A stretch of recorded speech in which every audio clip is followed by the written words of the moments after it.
Hello everyone, कैसे हैं आप। माई सेल्फ मेहंदी सर आपके सामने हाजिर हूँ एक बहुत बेहतरीन टॉपिक के साथ, एक नए टॉपिक के साथ। मुस्कुराते रहिए, खुश रहिए, खिलखिलाते रहिए। इस इन्फेक्शन के दौर में जो कोविड-19 चल रहा है, एक बहुत भयानक तरीके से हमारा ये दौर गुजर रहा है। इस दौर में आप लोग अगर मुस्कुराएंगे तो इंशाअल्लाह होने वाले सिस्टम में आपके बॉडी का जो सिस्टम है उसमें आप बूस्ट कर सकते हैं, इन्फेक्शन नहीं बढ़ेगा। फिलहाल तो मैं जो आज शुरू कर रहा हूँ बेटा, वो मेरा जो टॉपिक है, एक ऐसा टॉपिक लेकर आया हूँ आज मैं जो आपके हर कंपटीशन के लिए बहुत ज़्यादा लाभदायक, जिसे कहते हैं बहुत बेनिफिशियल है। आपको इंशाल्लाह हर एकेडमिक एग्जाम, हर कंपटीशन में आपके फ़ायदा करेगा, स्पेशली नीट वगैरह के लिए बहुत काम का है। तो ये जो मेरे टॉपिक मैं शुरू कर रहा हूँ ये बहुत इंपॉर्टेंट टॉपिक है। अब ये टॉपिक क्या करता है कि ये अगर देखेंगे नीट के अंदर या किसी भी कंपटीशन में बहुत अपना मायने रखता है। और बता दूं आपको, जनरली हर स्टूडेंट्स के लिए टॉपिक जो मैं पढ़ा रहा हूँ आज बहुत टिपिकल माना जाता है। ये एक तरह से कहा जाए 12th क्लास का ये हार्ट कहलाता है बायोलॉजी का, यानी कि हार्ट ऑफ द बायोलॉजी, दिल कहलाता है बायोलॉजी का। वो उसका नाम क्या है आप सोचेंगे ऐसा कौन सा टॉपिक है, तो बाबू मैं आपको बता दूं, उसे हम कहते हैं जेनेटिक्स। तो जेनेटिक्स के आपके जो 12th क्लास लेवल है उसमें 2 चैप्टर्स में आते हैं, principle of inheritance and molecular basis of inheritance. यानी कि 2 तरह के हैं, यानी कि हमारा जो एक प्रिंसिपल होते हैं उसके क्या होते हैं वो हम आपको बताएंगे। दूसरा क्या है कि अंदर जो मॉलिक्यूलर जेनेटिक्स आती है, डीएनए आरएनए वगैरह जो होते हैं, इसमें कैसे प्रोटीन फॉर्मेशन होता है, डीएनए कैसे काम करेगा, ठीक है, आरएनए कैसे काम करता है, आरएनए के टाइप से होते हैं, वो मॉलिक्यूलर जेनेटिक्स में पढ़ाऊंगा। वो इस चैप्टर में, इस टॉपिक में नहीं है। वो अगली जब भी मेरी क्लिप्स आएंगी इंशाल्लाह मैं जेनेटिक्स पर शो करूँगा, कंटिन्यू आखिर तक चलेंगे। मेरी सारी क्लिप जितनी भी चलेंगी वो सिर्फ जेनेटिक्स पर आएंगी। बहुत इंपॉर्टेंट टॉपिक, मेरी हर क्लिप को आप ज़रूर लाइक कीजिएगा। ये रिक्वेस्ट है, मेरी हम्बल रिक्वेस्ट है आपसे कि मेरी हर वीडियो को ज़रूर लाइक करें, शेयर करें, बेल आइकन्स को ज़रूर दबाएं, क्योंकि हर आने वाली मेरी वीडियो आप तक जल्द से जल्द पहुंच जाए, ठीक है। और अपने फ्रेंड्स में ज़रूर सर्कुलेट करें बेटा जी, उसको शेयर ज़रूर कीजिएगा, रिक्वेस्ट है, ठीक है, थैंक यू। तो अब जो मैं टॉपिक शुरू कर रहा हूँ उसका नाम है जेनेटिक्स। तो जेनेटिक्स बहुत इंपॉर्टेंट टॉपिक है। हमारे इस टॉपिक के अंदर मैं बहुत बेसिक तरीके से पढ़ाऊँगा जेनेटिक्स होते क्या है। इंशाल्लाह अगर आपने कभी जेनेटिक्स पढ़ी हो, समझ में नहीं आया है, तो मेरी इस वीडियो को ज़रूर देखें और देखेंगे कि आपको एक बहुत अच्छा लगेगा कि आपने जेनेटिक्स पहली बार पढ़ी है। अब बहुत अच्छी तरह से मैं आपके सामने बताऊंगा, इसमें जितनी भी टर्मिनोलॉजी आती है, ठीक है, सबसे पहले वो बताऊंगा, उसके बाद में उसका एक्सप्लेनेशन देता रहूंगा इंशाल्लाह, ठीक है। तो सबसे पहले हमारा जो टॉपिक का नाम है जेनेटिक बेसिस ऑफ इनहेरिटेंस। जैसे यहाँ सामने लिखा हुआ है जेनेटिक बेसिस ऑफ इनहेरिटेंस। तो ये जो क्या तरीका है कि ये जेनेटिक्स को कैसे समझाया जाए, तो सबसे पहले हम जाने व्हाट इज जेनेटिक्स, ठीक है, फिर इनहेरिटेंस देखा जाएगा, फिर हेरिडिटी देखा जाएगा। इसमें जो टर्म्स आते हैं जैसे कि होमोलोगस कंडीशन, हेटेरोलोगस कंडीशन, ठीक है, इसमें क्या कहते हैं फिनोटाइप, जीनोटाइप, एलेल्स, ये सारे के सारे टर्म्स जो आएंगे आपके सामने इंशाल्लाह पेश करूंगा, ठीक है, एक एक कर बताऊंगा, क्लियर इंशाल्लाह फिंगर पर आएगा इंशाल्लाह। लेकिन मेरे साथ लगे रहिएगा और इस क्लिप को आखिर तक ज़रूर देखें। ये नहीं कि बीच में छोड़ दिया, अगर देखिएगा जहन में रखिएगा, अगर आप बीच में ही क्लिप को छोड़ देंगे तो कुछ भी समझ में नहीं आएगा। तो मेरी इस क्लिप को आखिर तक ज़रूर देखिएगा, जब भी समझ में आएगा बेटा जी, ठीक है। बीच में कुछ लम्हात अगर रह जाते हैं बीच में तो इनकम्प्लीट वीडियो हो जाएगी, वो फिर आप दोबारा देखेंगे। इसलिए एक एक वीडियो को मेरी बहुत आसानी से देखिएगा और बहुत केयरफुली इंटेंटिवली देखिएगा तो मज़ा आएगा, ठीक है। फिलहाल तो अब देखते हैं व्हाट इज जेनेटिक्स। तो जेनेटिक्स आखिर होती क्या है, तो जेनेटिक्स का मतलब होता है study of variation and inheritance.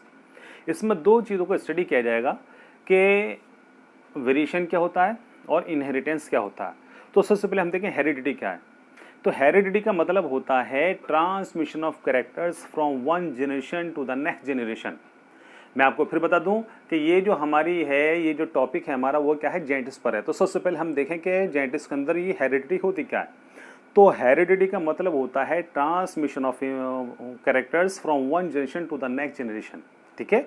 तो यानी कि जो मेरे पेरेंट्स से कैरेक्टर्स मेरे अंदर आए, मैं अपने फादर की तरह लगता हूँ, ठीक है, मैं अपनी मम्मा की तरह नहीं लगता। क्योंकि मेरे पेरेंट्स के से ट्रांसफर होते हैं स्पर्म के अंदर होते हैं जर्म प्लाज्म के अंदर होते हैं, यानी जर्म प्लाज्म होते हैं स्पर्म जिन्हें कहते हैं, उसके अंदर 23 क्रोमोजोम्स होते हैं। वो क्रोमोजोम मेरे अंदर जो कैरेक्टर्स ट्रांसफर हैं उन्हीं क्रोमोजोम के जरिए हुए हैं बेटा जी। ऐसे 23 आते हैं मेरी मम्मा से आए हैं ओवम के थ्रू।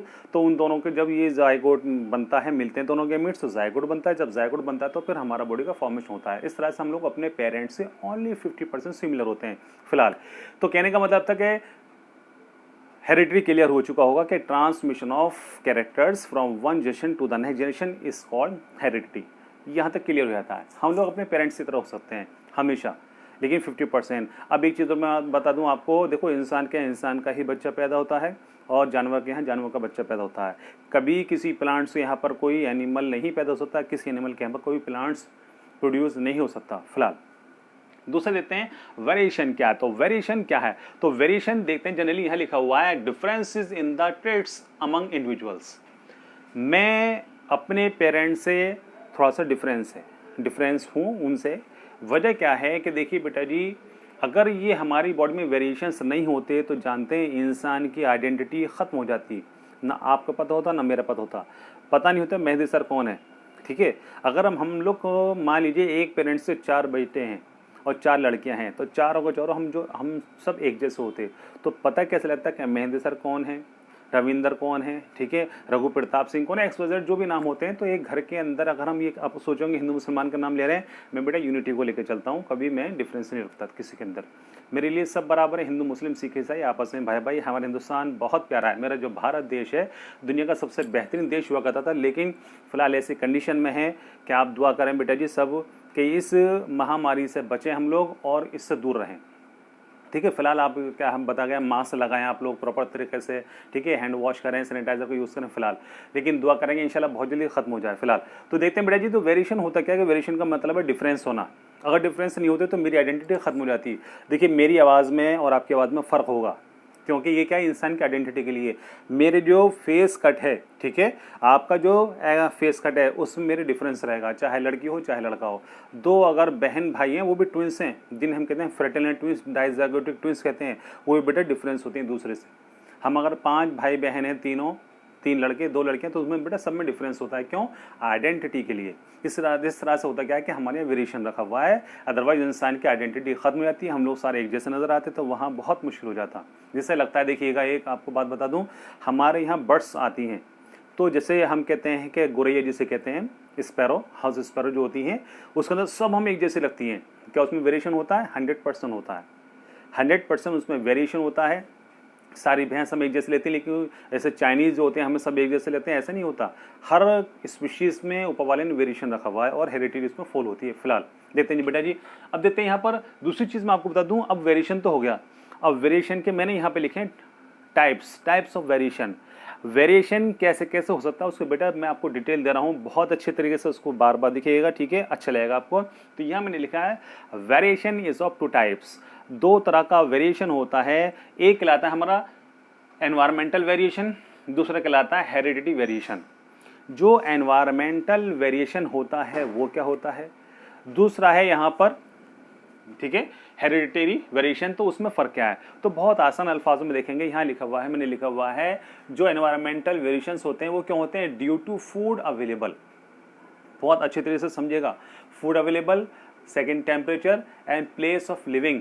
जहाँ पर कोई भी लिविंग सिस्टम रहता है उसे हम कहते हैं हैबिटेट, यानी किसी भी एनिमल के रहने की जगह को हम कहते हैं हैबिटेट या प्लेस ऑफ लिविंग कहलाता है। तो इसमें 3 चीज़ें मैंने लिस्ट पे लिखी, और भी चीज़ होती है लेकिन फिलहाल मैं शॉर्टकट में पढ़ाऊंगा आपको ये चीज़ें। तो फूड अवेलेबल, फूड की अगर स्कार्सिटी हो जाए, देखिए अगर फूड, एक आप हैं एक मैं हूँ, मैं हेल्दी लग रहा हूँ आपके सामने, कुछ पतले पतले से बच्चे होते हैं, थिन लीन मांस होता है उनका, वो कम खाते हैं, आपको खूब चाहिए 15-20 रोटी खाएं, इतना सारा खाना खाइए, अपना आप हेल्दी हो जाएंगे। आप बेटा मुझसे भी ज़्यादा अच्छे हो सकते हैं, मैं तो इतना स्मार्ट नहीं हूँ, आप तो मुझसे ज़्यादा स्मार्ट होंगे इंशाल्लाह। फिलहाल तो कहने का मतलब है कि अगर फूड, 2 ट्विंस हैं, दो फूड की स्कार्सिटी कैसे डिपेंड करती है? डेफिशिएंसी ऑफ फूड, यानी कि अगर फूड की कमी है तो 2 ट्विंस हैं जिन्हें हम कहते हैं मोनोजाइगोटिक। उसका मतलब क्या होता है? Identical twins. आइडेंटिकल ट्विंस हैं तो उनको हम क्या कहते हैं? खाना अलग अलग दें। देखिएगा यहाँ पर कितना बड़ा असर पड़ेगा, वेरिएशन बता रहा हूँ आपको। तो अगर 2 हमारे आइडेंटिकल ट्विंस हैं, एक मैंने अपने पास रखा, एक दूसरा किसी के पास रखा, ठीक है, तो मतलब क्या है कहने का कि जो हमारा मेरे पास वाला बेबी था उसको मैं खूब अच्छा खाना खिला रहा हूँ, तो वो क्या होगा बेटा? हेल्दी होगा, चेहरे पर रौनक होगी, चार्मिंग होगी। लेकिन जो दूसरा हमारा ट्विंस था उसका क्या होगा बेटा? आप उसमें देखेंगे कि वहाँ उसको खाना प्रॉपर तरीके से नहीं मिल रहा, बैलेंस डाइट नहीं मिल रही, उसको बेटा खाने की हमेशा कमी रह जाती है, वो परेशान रहता है। तो आप उसका फेस कट देखिएगा, बॉडी के अंदर चेंजिंग देखिएगा। अब कुछ टाइम बाद हमको 5 साल बाद उनको 5 साल बाद बुलाते हैं, तो आप उसमें खुद वेरिएशन देखेंगे बेटा जी। क्या है, मेरे यहाँ का जो ट्विंस पल रहा था वो बहुत हेल्दी, बहुत स्मार्ट लगेगा। ये नहीं कि मैं अपनी तारीफ करूँ, मैंने ज़्यादा खाना खिला के मैं बहुत मालदार हूँ, एक एग्जाम्पल बता रहा हूँ बेटा, ठीक है। लेकिन दूसरा जो बेबी था, जो ट्विंस था, जब उसको पास लाकर हम बिल्कुल सामने फेस टू फेस खड़ा करेंगे तो क्या होगा, जो दूसरे वाला ट्विंस था वो बेटा थोड़ा सा लीन मांस होगा, पतला होगा, उसको खाना नहीं मिला। तो यहाँ जो लिखा हुआ है खाना कम मिला तो क्या होगा बेटा, उसकी हेल्थ खराब हो जाएगी। मेरे यहाँ खूब खाना मिलता था, वो अच्छा हेल्दी होगा। तो कहने का मतलब क्या है कि जो फूड अवेलेबल है वो भी डिपेंड करता है इंसान के अंदर वेरिएशन लाने में। दूसरा है टेम्परेचर। ये टेम्परेचर, एक बच्चा रहता है इंग्लैंड में, एक रहता है बेटा नाइजीरिया, कीनिया यानी कि साउथ अफ्रीका, जहाँ पर धूप बहुत पड़ती है। वहाँ की जीन्स में हमेशा कालापन है। आप देखते हैं वहाँ पे निग्रो बच्चे पैदा होते हैं। निग्रो का मतलब ये होता है कि अगर वो मुस्कुरा देना रात में तो सिर्फ दांत नजर आएंगे, बॉडी नजर ही नहीं आएगी। खैर, मैं किसी की हंसी नहीं उड़ा रहा, ऊपर वाला माफ़ करे। खैर, तो निग्रो का मतलब होता है ब्लैकिश ह्यूमंस होते हैं वो, उनके दांत ही सफ़ेद होते हैं, आँखें नज़र आती हैं, बाकी सब ब्लैक होता है। अब क्या होता है, अब वहाँ देखें टेम्परेचर, एक इंग्लैंड में रखा, वही आइडेंटिकल ट्विंस को हमने, ठीक है, मैं एक एग्जाम्पल के साथ बता रहा हूँ, ठीक है।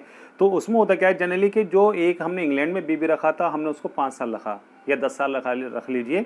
दूसरे को रखा हमने साउथ अफ्रीका, जहाँ पर ब्लैकिश टेम्परेचर बहुत ज़्यादा रहता है।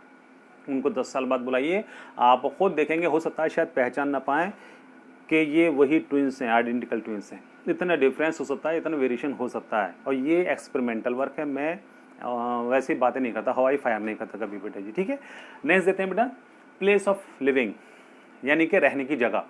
रहने की जगह वही, जैसे कि मैंने बोला कि हमारा जो रहने की जगह है अगर बहुत अच्छी है, साफ़ सुथरी है, खाना प्रॉपर मिलता है, टेम्परेचर अच्छा खासा रहता है, तो उससे भी बेटा वेरिएशन हो सकते हैं।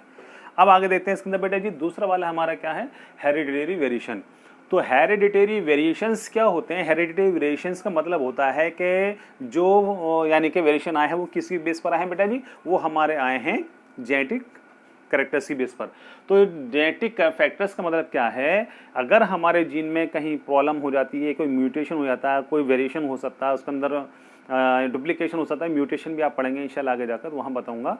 तो उससे जेनेटिक फैक्टर से भी बेटा हमारी बॉडी में वेरिएशन आ सकते हैं।